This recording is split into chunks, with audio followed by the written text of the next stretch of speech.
Abra sua Bíblia, 1 Coríntios capítulo 1. Nós vamos falar dessa noite sobre a palavra da cruz. 1 Coríntios capítulo 1. Se você puder colocar-se em pé, por gentileza. Nós vamos reler, nós já lemos no início do culto, os versos 17 e 18. 1 Coríntios capítulo 1. Versos 17 e 18, o tema desta noite é a palavra da cruz.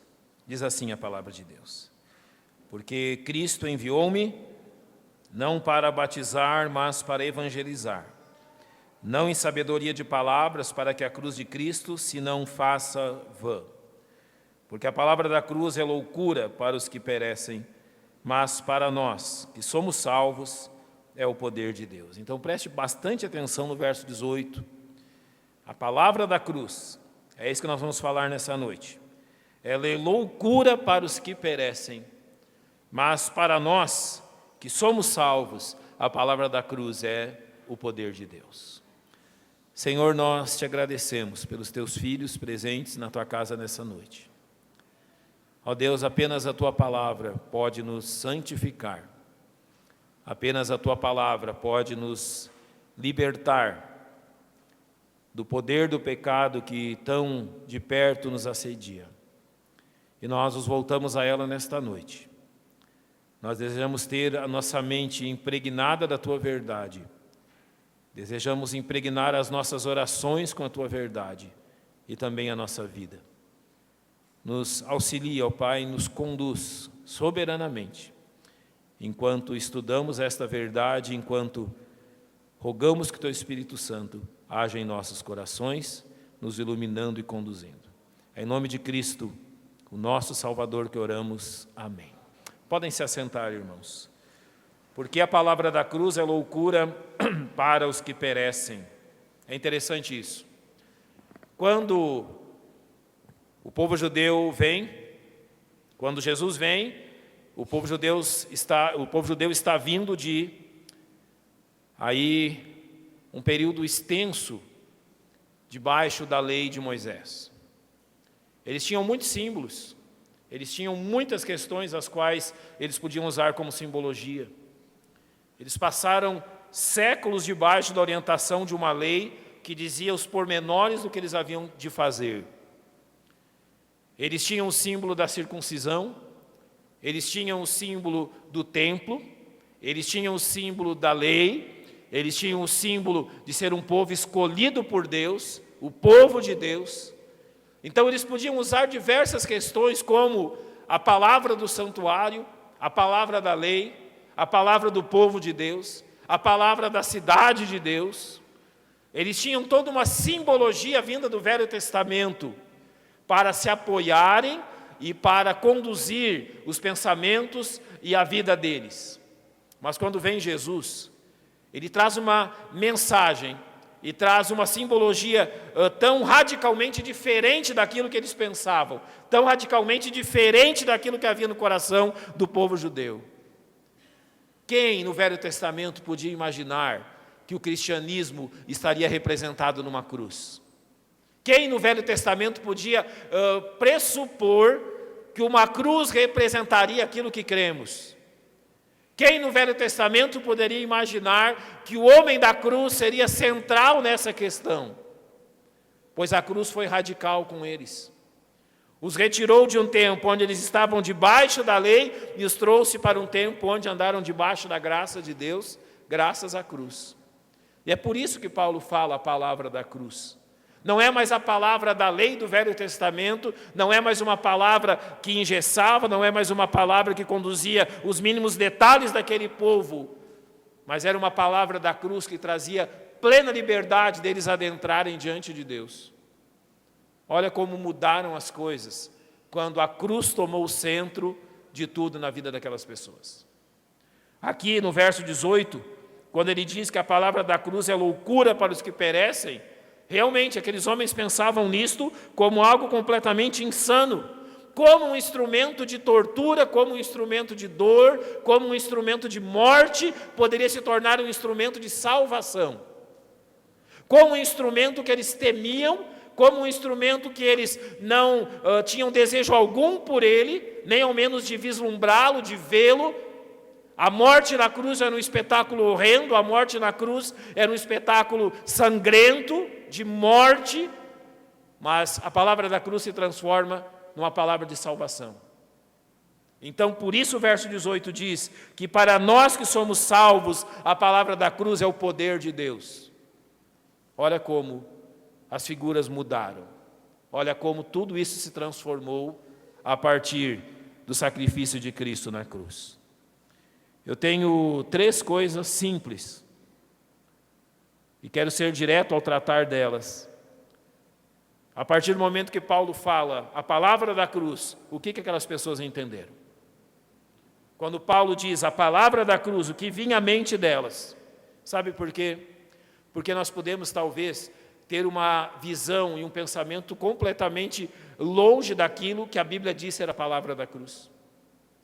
Nós temos que concordar com a Bíblia e talvez os nossos pensamentos não sejam aqueles pensamentos expressos na palavra de Deus. Mas aqueles homens que contemplaram a cruz, que observaram o Salvador ser morto naquela cruz, a visão deles é transmitida nos evangelhos e nessas cartas. Então, o que nos diz a palavra da cruz, a partir da visão desses homens, não de uma visão moderna, não de uma visão, vamos dizer, odierna, de hoje, de como os homens veem a cruz, mas a partir dos olhos daqueles homens que a contemplaram. E nós principalmente queremos dizer isso, porque a palavra da cruz, ela é salvação para todo aquele que crê. Então, se as pessoas entenderem a palavra da cruz, elas entenderão quem é Jesus e qual é o seu propósito.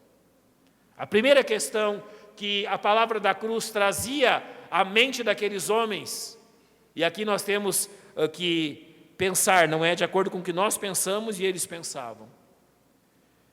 Quando nós pensamos em Deus, quando nós pensamos no Evangelho, vamos dizer, essa visão moderna do evangelicalismo, dos evangélicos, se fala em Deus, se lembra de amor.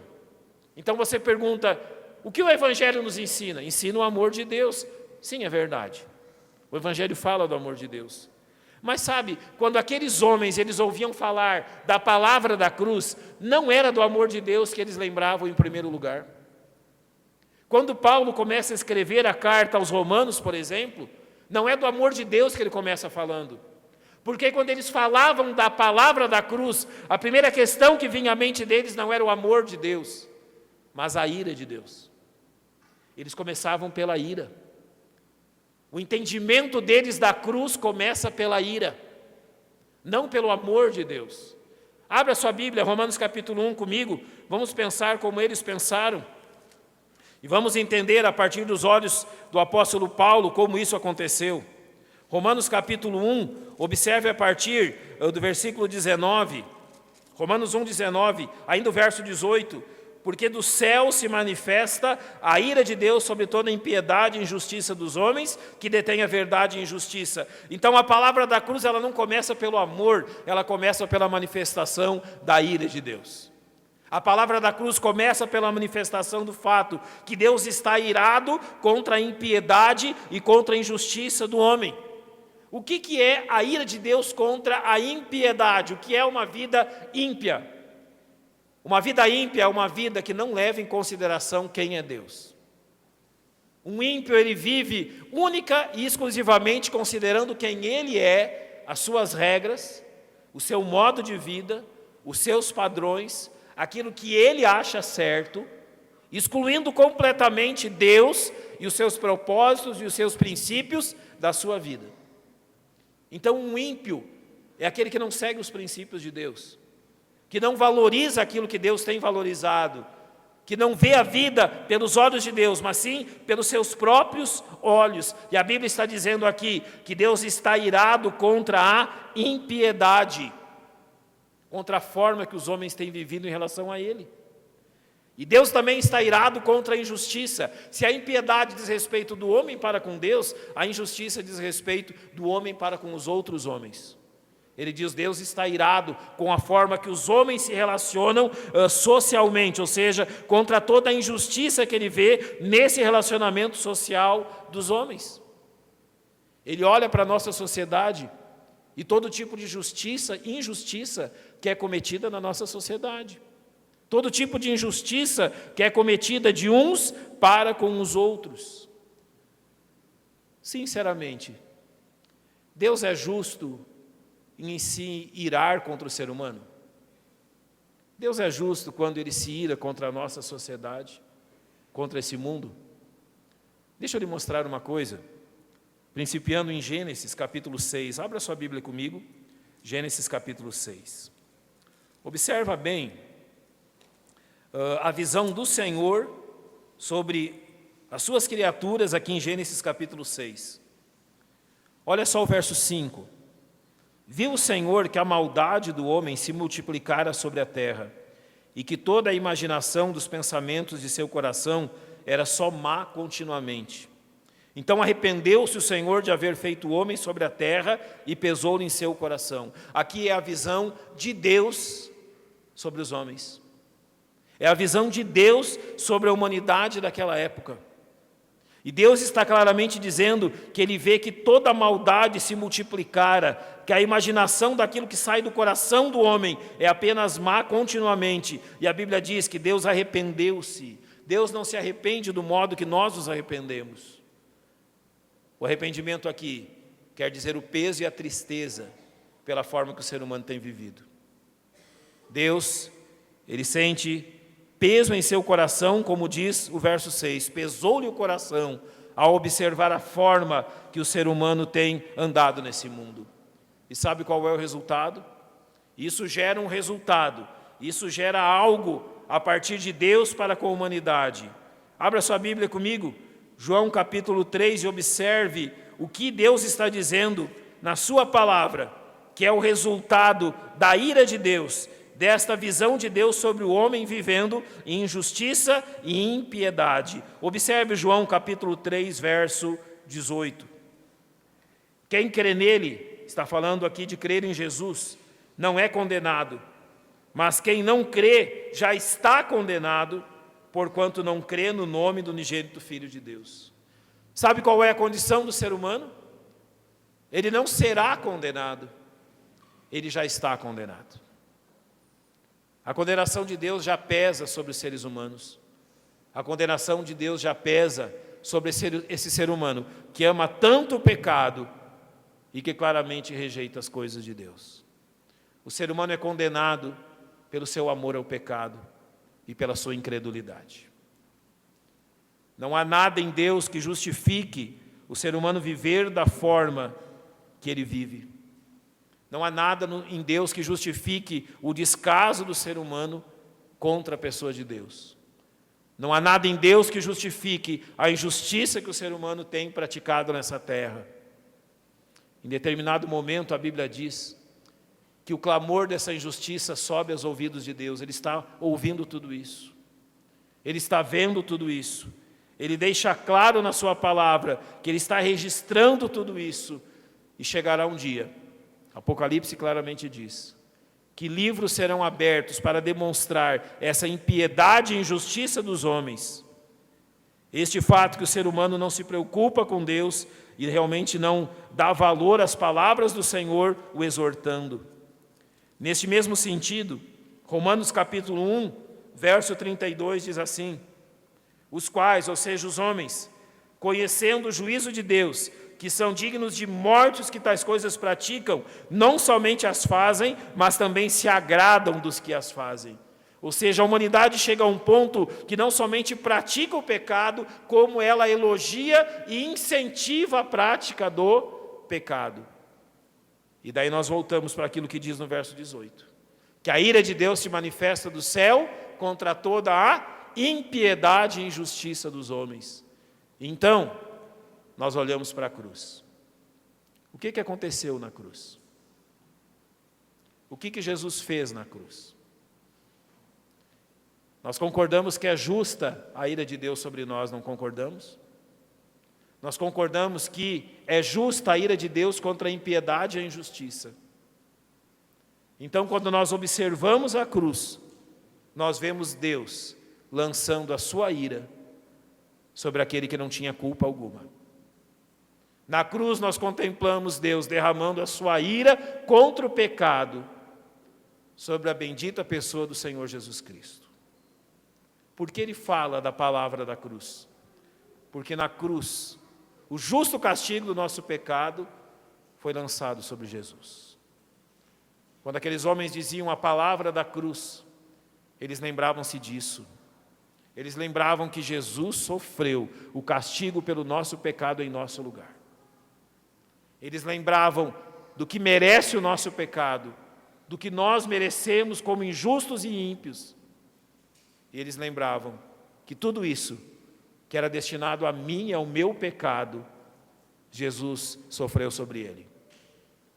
Quando você ouve a palavra da cruz, é isso que você lembra? Quando você lê sobre a palavra da cruz, é isso que vem à sua mente? O fato que a ira que era destinada a mim e a você foi lançada sobre Cristo. Porque a primeira coisa que eles lembravam quando falavam da palavra da cruz é o fato que Deus derramou a sua ira contra o pecado sobre aquela cruz. Aquela cruz onde devíamos estar eu e você, por merecimento. Aquela cruz onde merecíamos estar eu e você, sendo castigados pelo nosso pecado. Naquela cruz que representou a ira de Deus sobre o seu próprio Filho. Então, quando você pensar na palavra da cruz, lembre-se disso. Jesus sofreu a ira de Deus no meu e no seu lugar. Quem devia estar ali sofrendo éramos nós. Mas Deus, por seu amor, e agora falamos do amor, derramou a sua ira sobre o seu Filho, para que nós fôssemos salvos. Há uma segunda questão. Sempre que aqueles homens falavam da palavra da cruz, lhes vinha à mente um fato muito importante. Algo extremamente importante para eles e para nós, que é o fato de que todo esforço para a nossa salvação não é fruto nosso. Do que tudo que foi feito para que nós fôssemos salvos não partiu de nós. Que a intenção de salvar, que o propósito de salvar e que a obra de salvar não saiu de nenhum de nós, mas a ação da salvação começou em Deus, foi feita por Deus e é aplicada por Deus na nossa vida. Eles lembravam disso. Que Deus na cruz estava agindo para nos salvar. Que Deus na cruz estava agindo não porque nós merecemos, não pelos nossos méritos, não porque somos bons, mas Deus estava ali morrendo pelos seus inimigos. Então sempre, desde o início, quem buscou o homem pecador foi Deus. Lembra, no Éden? Quando Adão e Eva transgridem, Deus, como faz todos os dias, vem para ter comunhão com o ser humano, mas naquele dia Adão se escondeu. Ele se esconde entre as árvores, ele não quer que Deus o veja naquela circunstância. Deus quer ter comunhão com ele, Deus vai e Deus o chama: Adão, por que você está escondendo-se? E ele diz: Senhor, eu me escondo porque eu tenho medo. Lembra-se disso? Sempre foi Deus que foi nos buscar. A palavra da cruz prega claramente isso e nos ensina isso, que sempre foi Deus aquele que está disposto a nos resgatar. Que sempre foi Deus que tomou o propósito de salvar a mim e a você, que jamais fomos nós que tomamos a iniciativa, que foi Deus que fez isso. Observe como a palavra de Deus fala sobre nós e sobre o nosso estado espiritual sem Cristo. Romanos capítulo 3, versos 10 e 11 dizia assim: como está escrito, não há um justo nenhum sequer, não há ninguém que entenda, não há ninguém que busque a Deus. Essa é a palavra que tem sido nos dita. A palavra da cruz mostra isso, que não há ninguém que busque ao Senhor, mas que foi o Senhor que nos buscou. A palavra da cruz deixa claro isso, que nenhum de nós correu atrás da salvação ou a desejou. Foi Ele em Cristo que a tomou para nós. Na segunda carta aos Coríntios, capítulo 4, verso 4, mostra a razão para isso. Observe aquilo que 2 Coríntios 4,4 diz.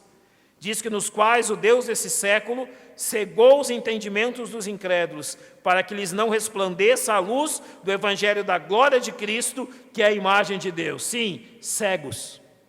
Cegos para a verdade, cegos para a realidade, cegos para a verdade, que estavam mortos em seus delitos e pecados, como diz Efésios 2:1, cegos para a verdade da sua própria condenação e para a verdade da ira de Deus. No Evangelho, claramente, na palavra da cruz, não é o homem que busca a Deus, mas Deus que busca o homem.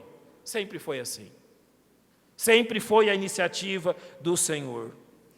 Observe, abrindo comigo, na carta aos Romanos, capítulo 3, verso 25, onde está escrito claramente assim: ao qual Deus propôs para a propiciação pela fé no seu sangue, para demonstrar a sua justiça pela remissão dos pecados dantes cometidos sob a paciência de Deus. Notem então que aqui diz que Deus propôs, ou seja, Deus estabeleceu, Deus colocou diante de nós a propiciação ou a reconciliação, o aplacar da sua própria ira. Está dizendo que o sangue de Jesus aplacou a ira de Deus contra nós, esse sangue derramado na cruz.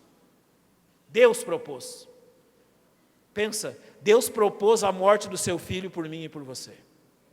E aqui, eu posso usar claramente com os irmãos um exemplo, tendo por base 2 Coríntios capítulo 5, versos 18 e 19. Observe bem o que esse texto diz. 2 Coríntios 5, versos 18 e 19.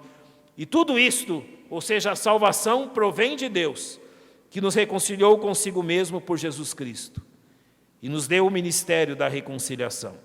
Isto é, Deus estava em Cristo reconciliando consigo o mundo, não lhes imputando seus pecados, e impôs em nós a palavra da reconciliação. A palavra da cruz é uma palavra de reconciliação da parte de Deus. Então, eu vou exemplificar o que esse texto está dizendo da seguinte forma: esta mão representará Deus, e a minha mão direita representará nós.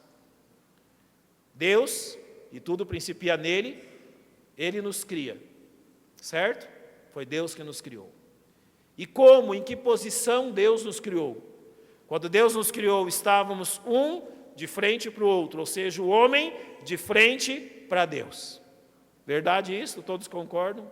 Deus nos criou assim, um voltado para o outro. Eles tinham comunhão, andavam juntos. Quando veio a inimizade, quem aqui causou inimizade? Deus ou nós? Fomos nós. E quem então voltou as suas costas um contra o outro? Deus ou nós? Aqui estamos nós, lembre? Quando pecamos, nós fizemos isso. Deus não mudou de lugar, mas nós mudamos. No pecado estamos aqui nós, de costas para Deus. Somos nós que não queremos comunhão com Ele. Somos nós que não queremos ver a face dEle. Somos nós que não queremos saber nada de Deus. Nós queremos viver a nossa vida voltadas em outro sentido, para longe de Deus, segundo o nosso próprio desejo, segundo o nosso próprio coração. Nós não queremos Ele, mas notem que Ele jamais mudou. Ele continua de frente para nós. Quando Jesus veio e conquistou a reconciliação na cruz, o que você acha que aconteceu?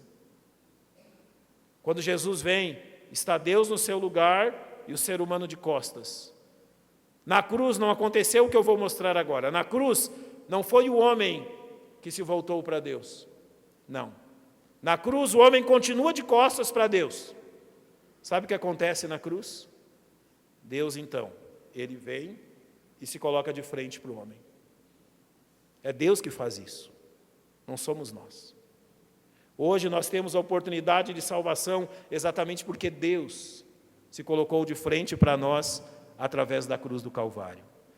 Nós entendemos então por que foi necessária a cruz, para que a ira de Deus fosse aplacada, fosse apaziguada, e Deus então se mostrasse benéfico para nós novamente.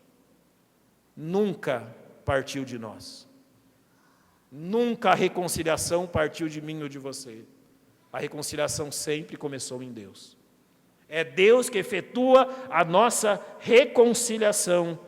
E por isso, então, nós podemos ler, entendendo desta forma, Romanos capítulo 5, versículo 8, que diz: mas Deus prova o seu amor para conosco, em que Cristo morreu por nós, sendo nós ainda pecadores. É isso que ele está dizendo. Jesus morreu por nós, não sendo nós pessoas boas, pessoas justas, pessoas merecedoras. Jesus morreu por nós, sendo que todos nós merecíamos o inferno, a condenação e sermos banidos eternamente da face dele. Mas ele não fez isso. Não. O amor dele por mim e por você. E outro aspecto desse amor, olhando para mim e para aquilo que Deus fez. No meu orgulho, eu jamais me voltaria para Ele. Jamais. O meu orgulho não permitiria. Mas foi o amor dEle que colocou-nos de frente novamente e me ensinou que havia um convite. Um convite maravilhoso do Evangelho para que eu cresce, depositasse a minha fé no seu amor demonstrado na cruz do Calvário. Então a palavra da cruz nos ensina que jamais fomos nós que procuramos Deus, que jamais fomos nós que obtemos a reconciliação com Deus, que foi Deus que fez isso. A palavra da cruz nos mostra que a iniciativa da nossa salvação é toda de Deus, jamais nossa. Foi Ele que fez isso na cruz do Calvário por nós. Para nós terminarmos, quando aqueles homens pregavam a mensagem da cruz, eles pregavam também algo muito claro. Eles pregavam que existem apenas 2 caminhos, 2 destinos e 2 tipos de pessoas.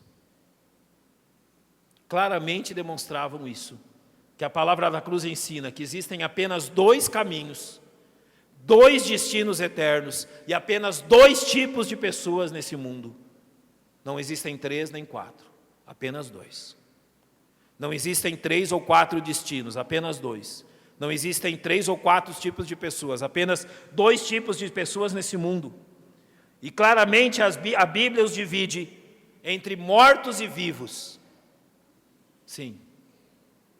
A Bíblia diz que nesse mundo há pessoas mortas e há pessoas vivas. A Bíblia mostra claramente que neste mundo, todos aqueles que nasceram aqui, nasceram mortos. A Bíblia diz que estando nós mortos em nossas ofensas e pecados. São cadáveres que andam, que respiram, que conversam, que interagem, mas estão mortos. Mas a Bíblia também diz que há pessoas vivas, e vivas porque Cristo lhes deu a vida. Não estão mais mortos em seus delitos e pecados, mas receberam a vida através do Senhor Jesus. E essas pessoas têm no seu comportamento uma diferença que pode ser bem observada. E aqui agora, eu gostaria que você olhasse para a sua própria vida. Apenas 2 tipos de pessoas. Eu vou falar de uma e depois falarei da outra. O primeiro tipo de pessoa que a Bíblia está dizendo é aquelas que desprezam a graça de Deus. Sim.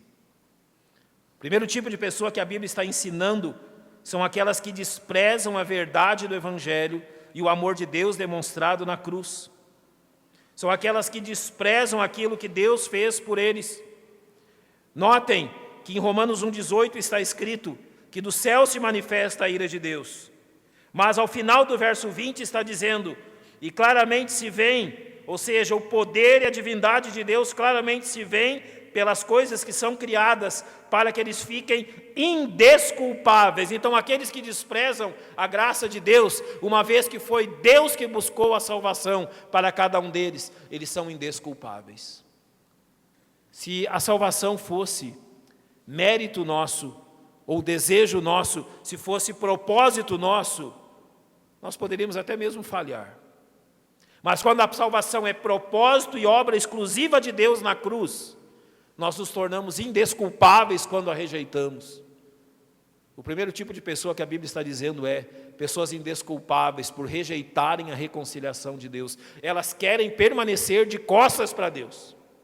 Elas morrerão de costas para Deus. Mas o orgulho delas jamais os levará a reconhecer o desejo de Deus de estarem de frente para elas novamente e o fato que Deus fez isso na cruz. Não, o orgulho não permite que reconheçam isso. Morrerão no seu orgulho, morrerão na sua dureza de coração, serão indesculpáveis por isso. Serão indesculpáveis porque desprezam a graça de Deus, como diz o capítulo 2 de Romanos, verso 4.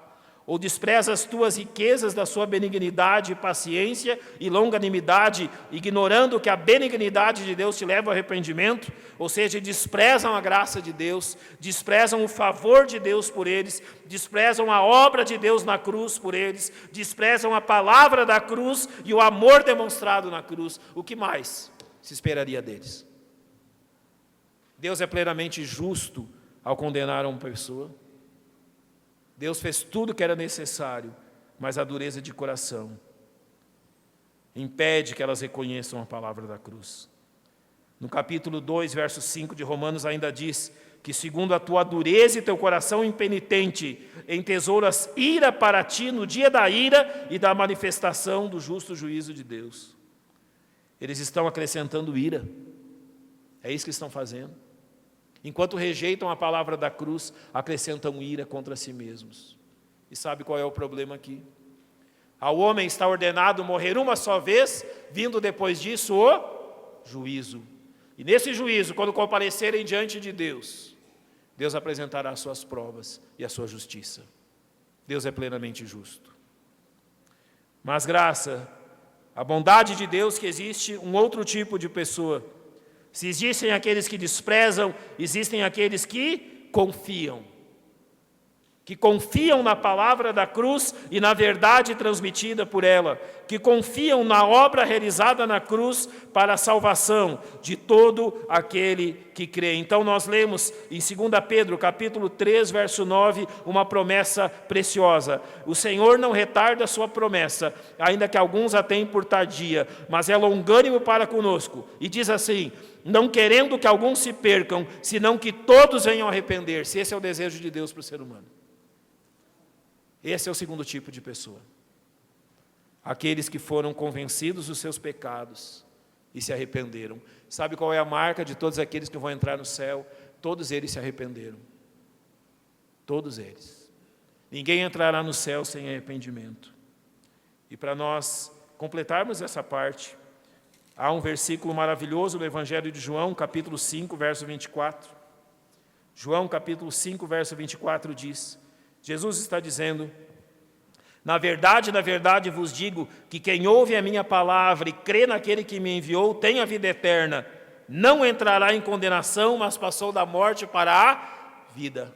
São esses os vivos, aqueles que creram em Cristo, aqueles que o receberam como seu único e suficiente Salvador, aqueles que reconheceram o seu amor na cruz e a verdade da palavra da cruz, aqueles que reconheceram aquilo que lhes aconteceu. Eu quero terminar lendo uma parábola que eu creio que os irmãos conhecem bem. Abra sua Bíblia comigo, Marcos capítulo 4. Há algo aqui extremamente importante para nós completarmos esse pensamento. A palavra da cruz, ela é uma semente que é lançada no coração. Agora preste atenção em que diz os versos 3 a 8 de Marcos capítulo 4. Eis que o semeador saiu a semear. Aconteceu que, semeando ele, uma parte da semente caiu junto do caminho, vieram as aves do céu e a comeram.